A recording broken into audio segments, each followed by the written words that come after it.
할렐루야, 감사합니다. 우리 주께서 이 시간 우리 모두에게 이 말씀을 통해 은혜 주시기를 원합니다.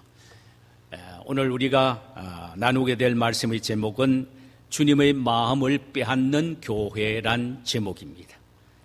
본문은 아가서 4장 7절에서 16절까지의 말씀이 되겠습니다. 제 친구 가운데 하나가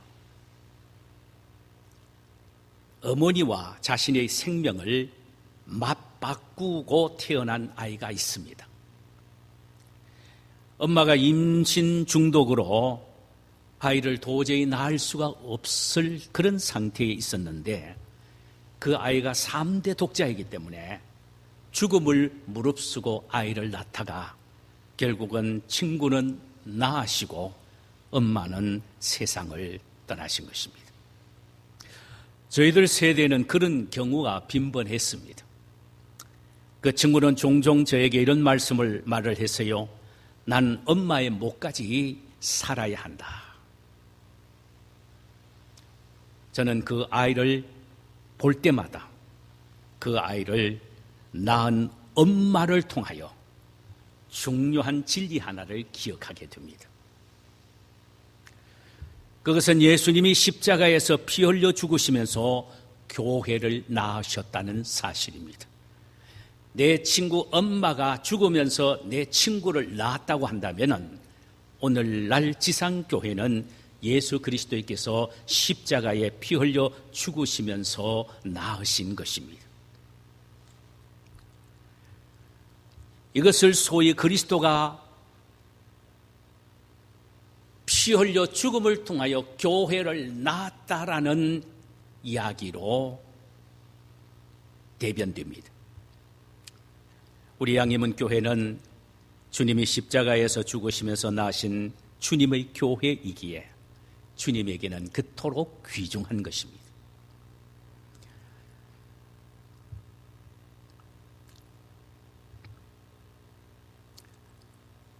그토록 귀중한 우리 교회가 도대체 어떻게 주님의 교회로서 이 세상에서 주님을 기쁘시게 해드리는 교회로 설 수 있을까? 여기에 대해서 우리는 아가서를 통하여 그 해답을 얻기를 원합니다. 아가서는 솔로몬과 부인 술람미 여인과의 사랑을 이야기하는 사랑의 찬가입니다. 이것은 미래에 있게 될 신랑 예수 그리스도와 신부되는 교회가 나누게 될 사랑에 대한 이야기를 예언적으로 노래한 것입니다. 그렇다면 술람미 여인의 솔로몬에 대한 사랑을 통하여 오늘날 교회가 그리스도에 대한 어떤 사랑을 가져야 되는가에 대하여 답을 주고 있습니다. 만약 아내가 남편의 마음을 사로잡을 수만 있다면 그 남편은 얼마나 행복할까요? 주님의 신부인 교회가 신랑 되신 예수님의 마음을 사로잡을 수만 있다면 주님이 얼마나 행복해 하시겠습니까? 오늘 본문은 신부된 교회가 신랑 되신 주님의 마음을 빼앗는 것이 바로 주님이 기뻐하시는 교회상이라는 것입니다. 주님의 마음을 빼앗는 교회. 본문 9절에서 이렇게 말합니다. 내 누이 내 신부야, 내가 내 마음을 빼앗았구나. 내 눈으로 한 번 보는 것과 내 목의 구슬한 꿰므로 내 마음을 빼앗았구나. 내 눈이 나를 봄으로 내 마음을 빼앗았고 내 목의 구슬한 꿰미로 네가 내 마음을 빼앗았다는 것입니다. 이 구절 속에서 빼앗다라는 단어는 2번 나옵니다. 히브리 말로는 리바브입니다. 리바브. 이것은 압박하다, 정신이 없게 만들다라는 말입니다. 이 세상에 수많은 교회들이 있습니다. 그 중에서 주님의 마음을 빼앗고 주님의 정신을 없게 만드는 교회가 얼마나 될 것 같습니까? 사실 많은 교회들이 부흥을 위해서는 많이 고민하고 연구하고 그 방법들을 찾아놨습니다마는 주님의 마음을 빼앗는 일에는 그렇게 신경을 쓰지 않고 있다는 사실입니다. 그러면 도대체 어떤 교회가 주님의 마음을 빼앗을 수 있는 교회일까요? 다른 말로 말씀을 드리면은 교회를 구성하고 있는 성도 개개인이 어떻게 하면은 주님의 마음을 까무라칠 정도로 빼앗아 버릴 수가 있느냐 이 말입니다. 저와 여러분의 마음이 어떻게 해야 주님의 마음을 빼앗을 수가 있을까? 첫째로는 영적인 순수성과 성결성을 지키는 교회가 주님의 마음을 빼앗습니다. 교회의 속성은 순수성과 성결성이 있어야 합니다. 여러분, 교회가 세상과 다른 면은 뭔지 아십니까? 순결하고 성결한, 바로 이 특징이 있다는 사실입니다. 오늘 본문 12절에서 이 사실을 이렇게 말씀하십니다. 내 누이 내 신부는 잠근 동산이요 덮은 우물이요 봉한 샘이로구나. 여러분, 동산은 잠가야 하며 동산 안에 있는 우물은 덮어야 하며 샘 또한 봉해져야 합니다. 동산에는 많은 과일들이 주렁주렁 열려 있습니다. 도적이 들어와서 그 아름다운 과일을 따먹지 못하도록 동산 중앙에, 동산 주위에 철조망을 쳐서 막고 잠가 놓아야 합니다. 이것은 상징적인 의미입니다. 신부가 자기 신랑 외에 다른 남자의 유혹을 받아 넘어가지 않기 위해서는 자신의 정절과 품위를 지켜나가듯 주님의 신부인 교회는 영적인 순결함과 정결함을 지켜나가야 한다는 말씀입니다. 신부가 자신의 신랑만으로 만족하며 기뻐하듯 교회는 예수 그리스도 한 분만으로 기뻐하고 만족하고 좋아하며 뛰어야 합니다. 동산에는 주인만 출입하고 타인은 출입하지 못하게 동산을 철저히 잠고 놓듯이 신랑 대수 예수님만이 교회의 주인이 되시고 교회를 지배하고 신랑 대신 예수님만이 내 마음의 주인임을 알고 늘 내가 세상의 모든 것들로부터 내 마음의 문을 잠궈야 합니다. 오직 예수님에게만 열려져 있어야 합니다. 교회 내에 인본주의 사상과 세속주의 풍조가 결코 들어오지 못하게 해야 합니다. 내 마음속에 인간적인 방법이 고개를 들지 못하게 해야 한다는 말씀입니다. 여러분, 그렇습니다. 교회가 세상과 달라야 한다는 말입니다. 교회가 세상과 달라야 합니다. 정의로운 세상도 그러지는 않습니다. 투표할 때에 어떻게 합니까? 부정선거는 용납되어서는 안 되지 않습니까? 세상도 마찬가지입니다. 그런데 교회 안에서 그렇다면은 그거는 있을 수가 없는 일이죠. 이거는 아주 세속주의와 인본주의가 교회 안에 틈타고 들어온 결과입니다.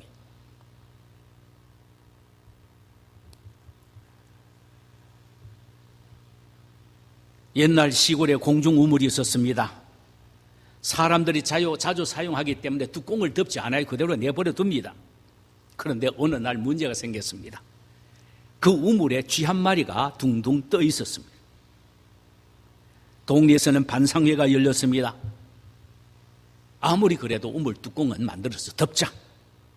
그때부터 물은 청결함을 보존할 수가 있었습니다. 오늘 본문에서는 주님의 마음을 빼앗는 성결한 교회가 되기 위해서는 샘을 봉하라고 말씀을 합니다. 성도들의 영혼을 죽이거나 병들게 만드는 부정적인 인본주의 생각의 독소를 뿌리지 못하도록 영적인 샘을 덮어야 합니다. 이를테면 만약에 어떤 사람이 말이에요, 꼭 그렇게 열심히 성경을 보고 시간을 투자해야 되느냐, 그렇게 아침마다 기도해야 되느냐, 또한 소그룹 모임을 해야 되느냐, 그래야만이 천국 가느냐라고 미혹하는 분이 있다면 그는 여러분들의 영적인 우물 속에다가 독소를 뿌리는 일입니다. 이 여러분의 영적인 샘을 영적 덮개로 덮어야 합니다. 그래서 교회의 거룩성과 성결성을 지켜나가야 합니다. 소아시아 7교회 중에 필라델피아 교회라는 교회가 있습니다. 그 교회는 가장 작은 교회였습니다. 그런데 놀라운 것은 그 교회는 가장 순결하고 순수한 교회였다는 사실이죠. 그래서 작은 능력을 가지고도 큰 일을 한 교회였습니다. 교회는 사람이 많고 적게고 문제가 아닙니다. 얼마나 그 교회의 본연의 속성과 특성을 지니고 있느냐, 다시 말하면 순결성과 성결성을 유지하고 있느냐라는 사실입니다. 버가 말하는 교회는 있습니다. 매우 컸습니다. 그러나 그 교회는 교회의 순수성과 성결성을 상실한 채 발람의 교훈과 니골라 당의 교훈을 받아들이므로 주님의 준엄한 책망과 심판을 받아 결국은 지상에서 사라지고 말았습니다. 지금 이 세상에 팽배해 있는 물질주의와 세속주의 사고가 교회 안에까지 침투하여 성도들로 하여금 돈이면 다 된다라는 물질 지상주의의 오염이 되게 만들고 성도들로 하여금 세상과 타협하게 하고 현실에 안주하게 만드는 것입니다. 세상적 방법을 교회에 그대로 가져들어와서 오만 일들을 다 하고 있는 것입니다. 그러나 너희 교회는 영적 우물을 닫아라, 샘을 봉하라, 동산을 잠그어라, 이렇게 말씀하십니다. 이것이 바로 주님의 마음을 빼앗을 수 있는 교회의 모습입니다. 두 번째로, 아름다운 영적인 열매를 많이 맺는 교회가 주님의 마음을 빼앗습니다. 오늘 본문 13절과 14절에 보니까 내게서 나는 것은 석류나무와 각종 아름다운 과수와 고벨화와 나도풀과 나도와 번엉화와 창포와 개수와 각종 유황목과 몰약과 침향과 모든 귀한 향품이요라고 했습니다. 동산에 자라고 있는 각종 나무는 그 열매가 아름답고 다양하게 열려 있습니다. 그러니 열매는 그 자체가 나타내는 의미가 다양합니다. 고벨화는 백합을 의미하는데 이 꽃은 순결한 사랑을 의미합니다.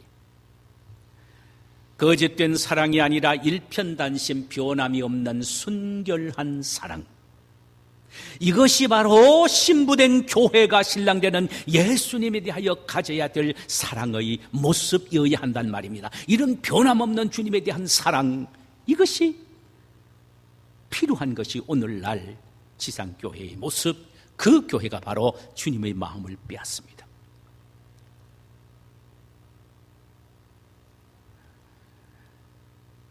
나도화는 오랑캐꽃을 말하는데 그 꽃은 겸손을 상징합니다. 신앙인에게 있어서 최대의 덕목은 겸손입니다.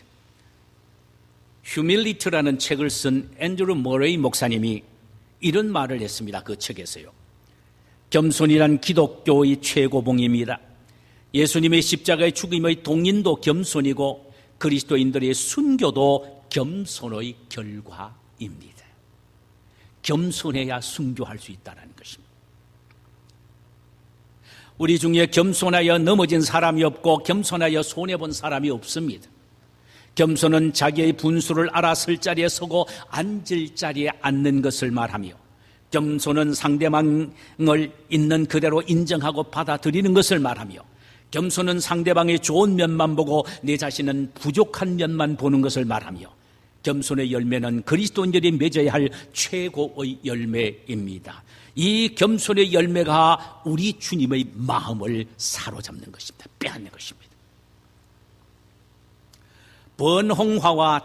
번홍화는 장미과에 속하는 꽃으로 가시나무 속에서 자라고 꽃이 피는 나무를 말하는데 이것은 인내를 말합니다. 여러분, 가시 속에서 자란 나무가 얼마나 힘들겠어요. 찔리고 아프고 조금만 자라려고 고개를 터들면 위에서 가시가 짓누르고 있으니까 얼마나 힘들고 어려우냐 이 말입니다.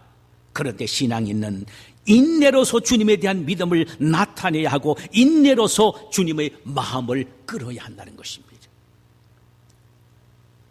믿음이 뭐냐? 인내라는 것입니다. 사랑이 뭐냐? 인내라는 것입니다.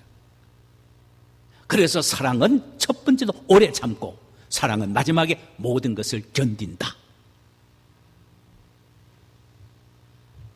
믿음이 믿음이 뭐냐? 구원이 뭐냐? 마지막까지 인내하는 것. 끝까지 참는 자가 생명을 얻는다라고 말씀하십니다. 신앙인의 삶은 마치 번영화와 같은 고난과 역경의 연속입니다. 그러므로 아무리 힘들고 어려워도 믿음의 삶을 포기할 수는 없습니다. 교회를 섬기는 우리의 헌신이 비록 눈물의 가시밭길을 걸어간다 하더라도 그 헌신은 중단될 수가 없습니다. 인내로서 줄기차게 달려나가야 합니다. 야고보서 5장 7절의 말씀처럼 농부가 땅에서 나는 귀한 열매를 바라고 이른 비와 늦은 비를 기다리듯 그때의 귀한 열매를 손으로 거두게 되듯 우리는 주님의 위로와 회복을 바라보면서 주님의 위로와 회복을 바라보면서 인내하면서 전진해야 합니다. 성도 여러분, 주님은 우리의 믿음과 헌신을 무엇으로 측정하시는지 아십니까?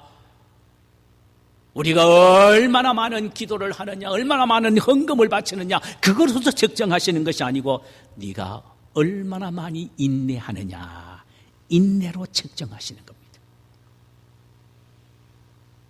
그래서 너희 인내로서 너희 믿음을 보이라고 하셨습니다.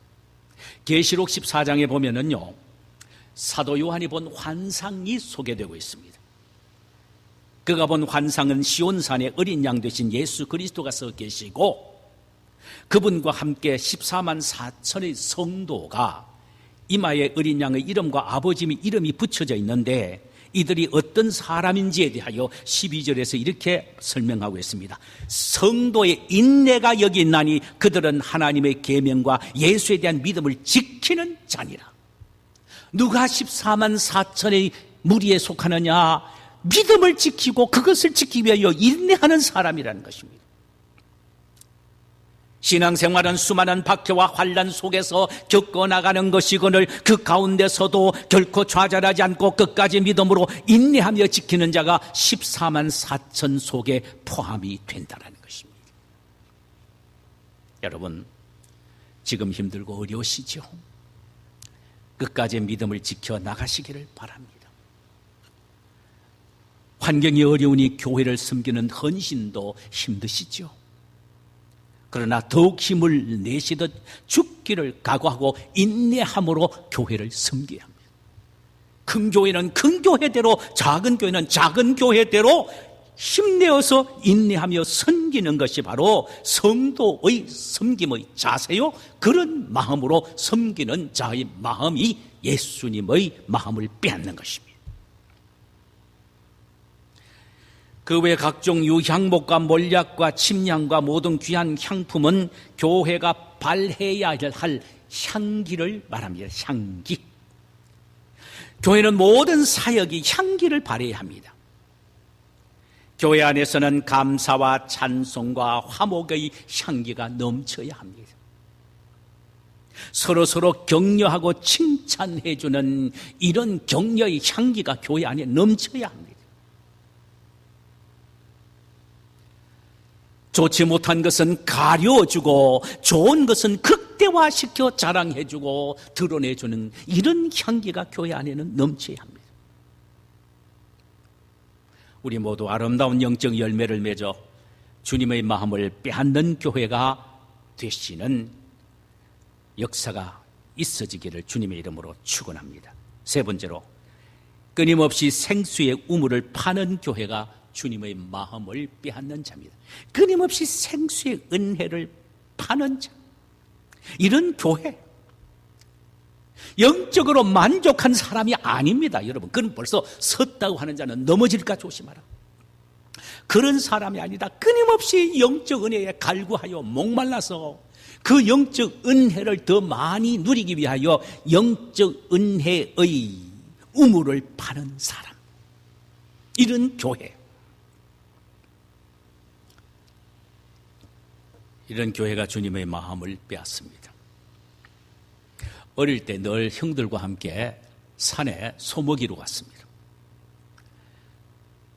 소를 풀어놓으면 소가 풀을 뜯지요.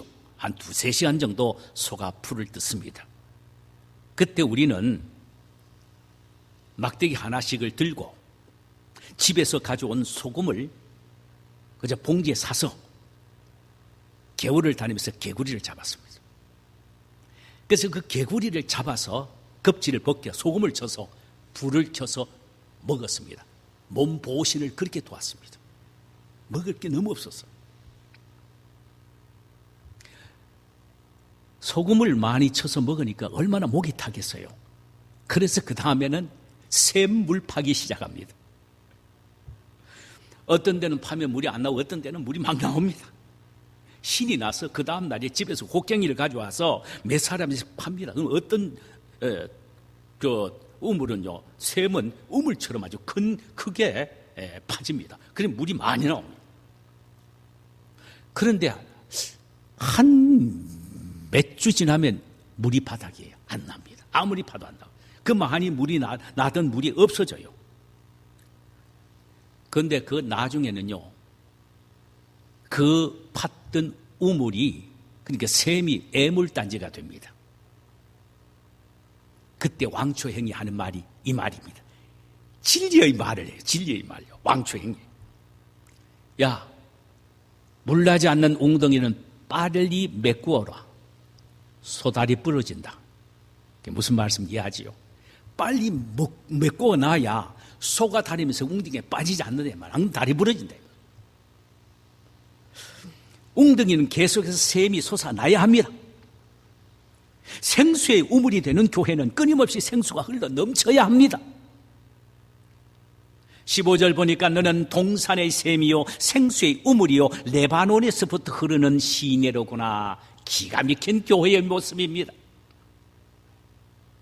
끊임없이 동산의 샘이요 생수의 우물이요 레바논에서부터 흘러나오는 시내 물 같다 이 말입니다. 그렇습니다. 교회는 하나님과 어린 양의 보좌로부터 흘러나오는 은혜의 생수가 강처럼 흘러 넘쳐야 합니다. 오늘도 끊임없이 예수 그리스도 안에 있는 생수의 근원에서부터 은혜의 물이 흘러 넘쳐야 합니다. 여러분, 메마른 동산과 샘 근원이 마른 우물을 생각해 보세요. 그런 동산은 사막과 같고 그런 우물은 동굴과 같습니다. 하나님의 교회는 메마른 동산이나 샘 근원이 마른 우물과 같아서는 안 됩니다. 은혜의 생수가 끊임없이 흘러 넘쳐야 합니다. 그래야 주님의 마음을 빼앗을 수가 있습니다. 그럼 생수의 우물을 파는 구체적인 방법이 뭘까요? 생수의 우물을 팔 수 있는 구체적인 방법이 뭘까요? 성경은 두 가지로 말합니다. 하나는 기도요, 하나는 말씀이라고 합니다. 기도는 생수의 우물을 파는 작업입니다. 하나님은 기도하는 우리의 모습을 보시면 우리에게 마음을 빼앗기십니다. 남편이 식사하는 밥상머리에 앉아서 그윽한 눈빛으로 남편을 바라보는 아내를 볼 때 남편은 이로 말로 표현할 수 없는 감동을 느끼게 되는 것이죠. 온통 아내에게 그 마음이 빼앗기고 맙니다. 여러분, 성경에는 기도를 뭐라고 말합니까? 하나님을 바라보는 것이라. 그윽한 눈으로 하나님을 쳐다보는 거예요. 그래서 성경이 보면 너희는 여호와를 바라보아라, 여호와를 쳐다보아라, 여호와를 앙망하라 하는 말은 전부 다 기도하라는 말이죠.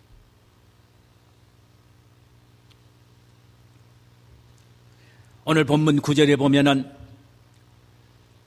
내 누이 내 신부야, 내가 내 마음을 빼앗았구나. 내 눈으로 한 번 보는 것과 내 목의 구슬 한 깨미로 내 마음을 빼앗았구나. 한 번 보는 것, 이것이 바로 기도라는 말이에요. 쳐다보는 것. 우리는 하나님을 바라보는 기도의 모습을 보시면, 기도하는 우리의 모습을 보시면 하나님의 마음은 고동친다는 사실을 잊지 말아야 합니다. 하나님은 우리의 기도하는 모습을 보고 우리에게 마음이 빼앗겨버리고 마신다는 말이죠. 기가 막힌 말씀이에요. 비록 세상적인 것 좀 부족해도, 비록 교회의 규모가 작다 할지라도 기도하는 성도가 있는 교회는 하나님의 마음을 몽땅 빼앗을 수가 있습니다. 소아시아 7교회 중 가장 작은 필라델피아 교회는 작은 능력을 가지고도 큰 일을 했는데 그 작은 능력을 가지고 주님의 마음을 몽땅 다 빼앗아 버렸는데 그 작은 능력이 뭐냐? 기도의 능력입니다. 기도의 능력. 또 생수의 은혜를 받을 수 있는 통로는 하나님의 말씀입니다. 하나님의 말씀은 생수의 보고입니다. 그러므로 우리는 늘 하나님의 말씀을 가까이 하고 묵상하며 그 깨달은 말씀을 순종할 때 끊임없는 생수를 얻게 되는 것입니다. 그런 성도와 교회가 주님의 마음을 빼앗아버린다는 말이죠. 사랑하는 성도 여러분, 지금 우리 주변에는 이 거친 세상 살아가다 갈 길 몰라 방황하는 사람이 많이 있으며 힘든 이민 생활 속에서도 영혼의 상처를 받아 삶의 의욕을 잃어버린 채 하염없이 자책의 눈물을 흘리며 살아가는 고단한 인생의 삶을 사는 사람이 얼마나 많은지 모릅니다. 우리 교회가 이런 사람들에게 은혜의 생수를 공급해주고 따뜻한 그리스도의 사랑으로 굳어진 마음들을 녹여줄 수 있어야 합니다.